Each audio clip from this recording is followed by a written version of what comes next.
Hello အားလုံးပဲမင်္ဂလာပါရှင်နီလာ Fashion and Design ကနေကြိုးဆိုပါရစေဒီတစ်ခါဆွဲပြမဲ့ပုံလေးကဒီပုံလေးပေါ့နော်သူကပခုံးပြောက်ပုံလေးပခုံးပြောက်ကိုမှသူကပေါ့နော်ဒီနေရာနားမှာ collar အဖက်ကလေးပြန်ထည့်ထားအဲ့ဒါလေးနီလာဆွဲပြမယ်နော်အဲ့တော့ကိုသုံးနေကြ basic frame ကြီးကနေပြီးတော့စပြီးတော့လိုက်ဆွဲပြောပေါ့နော်ဂျပန်စီယန်ထိုင်းစီယန်လက်မဖြစ်ပေါ့နော်ကိုယ့်ရဲ့ basic frame ကမှန်ကန်တိကျတယ်ဆိုရင်တို့ဒါလေးလိုက်ဆွဲလို့ရတယ်နော်အဲ့တော့အရင်ဆုံးသူကပခုံးပြောက်ပြတဲ့အတွက်နာတို့ဒီမှာဆိုရင်လေဘင်းတောက်ထိုးတယ်เนาะလေဘင်းတောက်ကိုနီလာဒီမှာ 2cm ယူထားတယ် 2cm ယူထားတယ်ပြီးရဲ့အခါမှာပေါ့เนาะပခုံးရောက်ဖြစ်တဲ့အတွက်ဒီရှေ့မှာဆိုရင်နာကသူ့ကိုအထဲထဲကိုနာတို့က 3cm လောက်ဝင်တယ်เนาะ 3cm လောက်ဝင်တယ်ကိုကအဲ့လောက်ကြီးမဝင်ချင်ဘူးဆိုလဲ2လောက်ဝင်လို့ရတယ်ပေါ့เนาะအဲ့တော့ဒီနေရာလေးကို 3cm ဝင်ပြီးတော့ဒါလေးကိုဂျိုင်းလေးကိုနာတို့ကပြန်ပြီးတော့ဒီလိုမျိုးလေးပြန်ပြီးအသက်ပြန်ဆက်ပေးမယ်ပေါ့နော်ပြန်ဆက်ပေးမယ်ပြီးရခါမှာဒီအပေါ်ကြောင့်တို့ဒါကိုတောက်မှန်အနေချာဆွဲပြီးတော့အပေါ်ထောက်တက်ပေးထားမယ်နော်ဒါကကြတော့ကျိုးအတွက်ပေါ့နော်ကျိုးအတွက်ဒါလေးကိုဆွဲထားပေးမယ်ဒါကကျိုးအတွက်ပေါ့နော်ပြီးရခါမှာဒီရှေ့ကိုကြတော့တို့ဖောက်မယ်ပေါ့နော်သူကဒီရင်ကျဲရဲ့အောက်ကိုဘယ်လောက်ကျမလဲပေါ့နော်ကျကျင်တာက3 ဒါမှမဟုတ် 5cm လောက်ကျမယ်เนาะအဲဆိုရင်3 to 5cm လောက်ယူမယ်ယူပြီးရခါမှာသူကိုဒီဂျိုင်းဆက်နေရနဲ့သွားပြီးတော့လှမ်းဆက်မယ်ပေါ့เนาะဒီအပေါ်ကိုနေရာတို့ကနည်းနည်းလေးတက်ချင်တယ်ဆိုရင် 2cm လောက်တက်မယ်เนาะ 2cm လောက်အပေါ်တက်ပြီးတော့ဒီနေရာနဲ့သွားပြီးတော့တစ်စောင်းလေးသွားဆက်လိုက်မယ်เนาะတစ်စောင်းလေးသွားဆက်လိုက်ဆက်ပြီးရခါမှာတော့ဒီလိုပုံစံဖြစ်သွားပြီเนาะဖြစ်သွားပြီပြီးရခါမှာငါတို့ကတောက်ထပ်ထိုးပေးရမယ်เนาะသူ့ကိုတောက်ဒီနေရာလောက်မှာတစ်ချက်ထိုးမယ်เนาะဒီနေရာလောက်မှာတောက်ကို 0.5 စီတောက်တစ်ခုထပ်ထိုးပေးမယ်ဟာနေရာတွေပါဖြစ်မှာဆိုလို့ပေါ့เนาะအဲ့တော့တစ်ပတ်ကို 0.5 ဒီဘက်ကို 0.5 ဒါလေးတွေကိုတောက်ပြန်ထပ်ပေးမယ်ဒါကိုလည်းတောက်ထပ်ပေးမယ်เนาะပြီးရင်ဒီနားတော့တောက်ထပ်ပေးမယ်အဲ့တော့ပြီးရခါမှာဒီမြင်းကိုအသစ်ပြန်ပြီးပြပြလေးပြန်ပြီးတော့လုပ်မယ်เนาะအဲ့တော့ဒီနေရာမှာပိတ်ခေါက်ယူမယ်ယူလဲရတယ်မယူဆက်ချင်လဲရတယ်ပေါ့เนาะအဲ့တော့ဒီနေရာမှာ S1 ဒီနေရာမှာ F2 ဖြစ်မယ်လို့เนาะ S1 F2 ဖြစ်မယ်ပြီးရခါမှာနာတို့ကအပေါ်ကနေပြီးတော့ငါတို့ကောလန်အဖက်ပြားဆွဲမှာပေါ့နော်ကောလန်အဖက်ပြားလေးဆွဲမယ်ကောလန်အဖက်ပြားကိုကြာငါတို့ကဒီမှာနော်ကောလန်အဖက်ပြားအတွက်ကကြာတော့ဒီမှာဒီဘက်ကိုပေါ့နော်သူကဒီနှစ်ခုရဲ့အဟာက 5cm 4cm လောက် 5cm လောက်တိရှိရပေါ့နော်ပုံကနည်းနည်းတော့တစ်စောင်းရိုက်ထားဆိုတော့လေ 5cm လောက်တိရှိရသူတို့ရဲ့အကွာဝေးအဲ့တော့ဒီဘက်ကိုငါတို့က 2.5 ယူမယ်ဒီဘက်ကအကွာဝေး 2.5 ဟိုဘက်ကလည်း 2.5 ပေါ့နော်ဒီကောလန်အပြားကိုကြာတော့ငါတို့ဘယ်လောက်ယူမလဲဆိုတော့ 5cm လောက်ယူမယ်နော်ကောလန်အပြားလေးကို 5cm လောက်ယူမယ်ယူပြီးရခါမှာသူ့ကိုဒီနေရာနဲ့လှမ်းဆက်လိုက်မှာ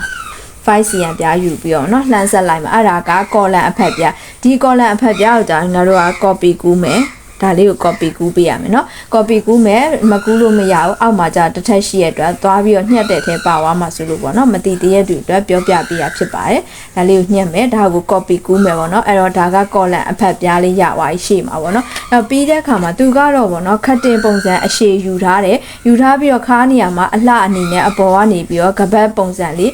ပြန်ပြီးအလှဆင်ထားတာပေါ့เนาะဒါကိုထည့်ခြင်းလည်းရတယ်မထည့်ခြင်းလည်းရတယ်လုံးဝခါးအတီးယူလည်းရတယ်ပေါ့เนาะအဲ့တော့ဒါကဒီလိုမျိုးရှိမယ်ပြီးရင်နောက်ချမ်းအောင်သွားမယ်เนาะနောက်ချမ်းအောင်သွားမယ်ဆိုတော့နောက်ချမ်းအောင်ကြာဒီဘက်မှာ3ယူထားတဲ့အတွက်ဒီနေရာကိုတို့ 2cm ဝင်မယ်เนาะ 2cm ဝင်ပြီးတော့ဒါလေးကိုကြောကျယ်မှာပြန်ပြီးတော့ဂျိုင်းနေရာမှာပြန်ဖောက်ပေးမယ်ပြီးရခါမှာသူ့ကိုပေါ့เนาะသူ့ကိုငါတို့ကဒီမှာပေါ့เนาะပုံမှန်အတိုင်းခါးစားနေကြ 1cm ရှိတယ်အဲ့ 1cm ကဒီ11ထိပ်နဲ့သွားဆက်ထားတယ်11ထိပ်နဲ့သွားဆက်ထားရပေါ့နော်ပြီးရခါမှာဒီမှာတော့ zip တက်မှာပေါ့နော် zip စာ 2.5cm တက်မယ်ပြီးရင်သူ့ကိုငါတို့ဒီအောက်လေးကိုနည်းနည်းလေးဒီဘက်ကို 1cm ကျပေးမယ်ဒီအောက်ကို 1cm ကျပေးပြီးရခါမှာဒီနေရာလေးကိုသွားပြီးတော့ဆက်ပေးမယ်ပေါ့နော်သွားပြီးတော့ဆက်ပေးမယ်ဆက်ပေးပြီးရခါမှာဒီဘက်ဘေးကိုလည်းထပ်ပြီးတော့ငါတို့က height မှာဖြစ်တဲ့အတွက် 1cm ထပ်စားမယ်ထပ်စားပြီးတော့ဒါလေးကိုအောက်နဲ့ပြန်ပြီးတော့ဆက်ပေးမယ်နော်အောက်နဲ့ပြန်ဆက်ပေးမယ်အဲ့တော့ဒီနေရာလေးမှာစားတဲ့နေရာလေးပေါ့နော်အဲ့တော့နောက်ကျောမှာလဲဟိုကမနေအောင်လို့ပေါ့နော်ပြီးရင်ဒါလေးကိုလည်းနာတို့တောင်းမှန်အနေထားအတီးဆွဲချမယ်ပြီးရင်ဒီနှစ်ခုကိုနာတို့ကပတ်ခုံးဆက်ပြီးတော့ဒီကျိုးစာအတွက်ကျိုးအတွက်ကိုတိုင်းတာပေါ့နော်ကျိုးအတွက်ကိုတိုင်းမယ်ရှေ့နောက်ကျိုးစာအတွက်တိုင်းပြီးတော့ဒါလေးကိုကွက်လုံးပြန်ပြီးတော့ပြန်တက်တာပေါ့နော် အတွန်းစာလေးနဲ့ကိုလုံးပြန်တက်တာအဲ့ဆိုရင်လက်ဆွဲတာလေးပြမယ်နော်လက်ကတော့ဒီလိုမျိုးသူကလက်ကိုအပေါ်မှာတွန့်စာအဖောင်းလေးယူထားတယ်เนาะအဖောင်းလေးယူထားတဲ့အတွက်သူ့ကိုနာတို့ကနည်းနည်းလေးခွဲကားလေးလုပ်ပေးရမယ်เนาะခွဲကားလုပ်ပေးရမယ်ဖြစ်တဲ့အတွက်ဒါကတော့ရိုးရိုးလက်ပတ်တန်အနီးနာတို့ခွဲကားလုပ်တယ်ခွဲကားလုပ်မှာဖြစ်တဲ့အတွက်ဒီနေရာကနေခွဲလာမယ်ဒီနေရာလေးကိုလည်းခွဲလာမယ်ဒီအတွက်ထိခွဲမယ်အစွန်နာဒီဘက်မှာဆိုလဲဒီဘက်အစွန်နာထိခွဲမယ်ခွဲပြီးတဲ့အခါမှာညာတို့သူ့ကိုခွဲဟာပေါ့နော်ဒါကိုခွဲကားလုပ်လိုက်တယ်ခွဲကားကိုကြာဘယ်လောက်ယူမလဲဆိုတော့5 to 8 cm လောက်ယူမယ်เนาะ5 to 8 cm ခွဲကားလေးယူမယ်ယူပြီးတဲ့အခါမှာသူ့ကိုဆွဲတွန်းပြီးတော့ဒီနေရာမှာသွားပြီးတော့ကိုကရတယ်ကိုရဲ့ကြိုးတံမှုလေးနဲ့ကိုလုံးလေးလောက်တာပေါ့เนาะအဲ့လိုပုံစံလေးဖြစ်တယ်အဲ့တော့လက်ကကြတော့လေဒီတိုင်းပေါ့เนาะရိုးရိုးကိုလက်ဖောင်းလေးကိုဆွဲတွန်းလေးနဲ့ပေါ့เนาะပြီးရင်သူကအောက်မှာဒီအနားကိုပြန်ပြီးတော့အလှဆင်ထားတာရှိရပေါ့เนาะအဲ့ဒါကတော့နောက်ဒီပေါ့เนาะအပေါ်ကိုလုံးမယ်ဆိုရင်သူ့လိုမျိုးလုံးမယ်ဆိုရင်လက်ဆက်ကအပေါ်လောက်ထိယူရပေါ့เนาะဒီလက်ရဲ့ 8cm လောက်ထိနေရာလေးယူလိုက်မယ်ယူပြီးတဲ့အခါမှာဒါလေးကိုငါတို့ဒီဘက်မှာကျတော့ 5cm တက်မယ်ပြီးရင်ဒီဘက်မှာလည်း 5cm တက်မယ်တက်ပြီးတဲ့အခါမှာသူ့ကိုငါတို့ကပြေလေးပေါ့เนาะဒီလိုလေး white ချလိုက်တာဒီဘက်မှာလည်းဒီ 5cm နဲ့တွားပြီး white ချလိုက်တာအဲ့လိုမျိုးလေးပေါ့နော်ဒါကတော့ရိုးလေးပါပဲပေါ့နော်အရင်မဆန်းလက်ကတော့ပေါ့နော်ကိုမှထမိန်အနားလေးပို့ရင်ဒီလိုမျိုးအလှပြန်စင်တာပေါ့နော်အဲ့တော့ဒီလိုပုံစံလေးပါရှင်ဒါလေးကပခုံးပြောက်ကိုဒီလိုပေါ့နော်ကော်လန်အဖက်ပြားလေးပါတဲ့ပုံစံပေါ့နော်အဲ့တော့ဒီကော်လန်အဖက်ပြားကတော့ copy ဆွဲရမယ်နော်ဒါကိုကြ S3 အနေနဲ့ယူတယ်ဒါကနောက်ချမ်းဖြစ်တယ်